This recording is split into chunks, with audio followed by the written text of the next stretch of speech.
অন্তর্বর্তী সরকারের কাছে অতি দ্রুত নির্বাচনী রোডম্যাপ চায় বিএনপি।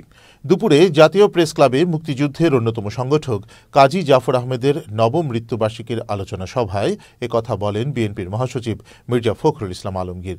একই দিন সকালে ছাত্র জনতার আন্দোলনে নিহতদের পরিবারের সঙ্গে সাক্ষাৎ অনুষ্ঠানে বিএনপির জ্যেষ্ঠ যুগ্ম মহাসচিব রুহুল কবির রিজভী বলেন, গণতন্ত্রকে কবরস্থানে পাঠিয়েছে শেখ হাসিনা।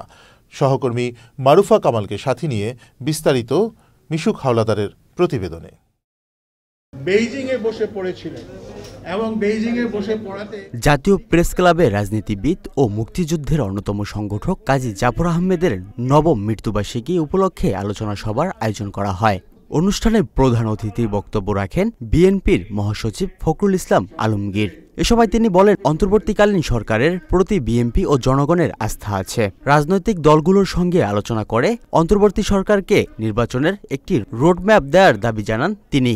আমরা বিশ্বাস করি যে আমাদের এখন যারা ইন্টারিম গভর্নমেন্টে কাজ করছেন তারা সবাই অত্যন্ত আন্তরিক, তারা যোগ্য মানুষ, কিন্তু আমরা এটাকে আরো ভিজিবল দেখতে চাই, আরো দৃশ্যমান দেখতে চাই।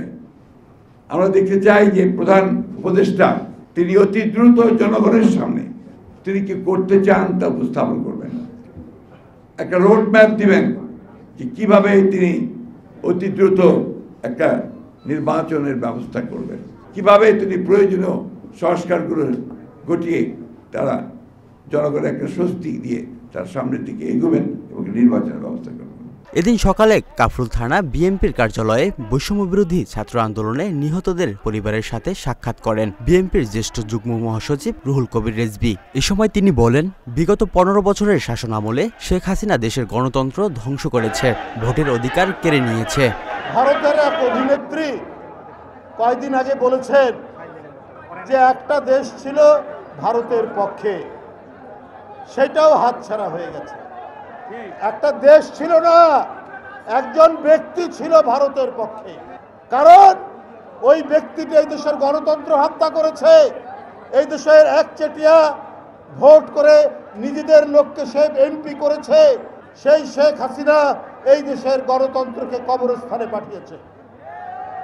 আর সেই শেখ হাসিনাকে ভারত সমর্থন করে, বাংলাদেশকে সমর্থন করে না, বাংলাদেশের জনগণকে সমর্থন করে না। অন্তর্বর্তীকালীন সরকারকে জনগণের স্বার্থ বিবেচনায় দৃশ্যমান পদক্ষেপ নেওয়ার আহ্বান জানান বিএনপির মহাসচিব। আওয়ামী লীগের দোসররা এখনও সক্রিয় জানিয়ে ষড়যন্ত্র রুখতে দলের নেতাকর্মীদের সজাগ থাকার আহ্বান জানান তিনি। সেগুলোকে যেন আপনার প্রতিহত করা যায়, সেগুলোকে পরাজিত করে মিশুক হাওলাদার, চ্যানেল এস, ঢাকা। একটা গণতান্ত্রিক বাংলাদেশের দিকে যেন এগিয়ে দিতে পারি।